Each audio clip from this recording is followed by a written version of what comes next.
এখানে আমরা সবাই গোলমাল পার্টির সদস্য। আমরা আজকে নতুন শট নেওয়ার জন্য আসছি। আমরা এসছি আজকে ত্রিপুরা ধানমন্ডি পদ্মার চরে। এই যে আমাদের গঙ্গা ভাই, আপনাদের স্পেশালি গঙ্গা, আপনাদের জাতির ভাই। জাতির ভাই আর সবের কাকা।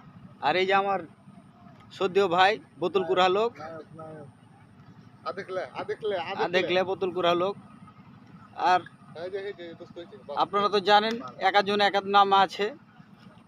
আমি ঠিক করে না, জোজো কি ফোজো গোজো। তোমার নাম যা আফসান, রাফি রাফি। হ্যাঁ, রাফি আর বেটার নাম আমার নাম রাফি। রাফি কেটে যায় আলামিন রাফি। আপনারা আমাদের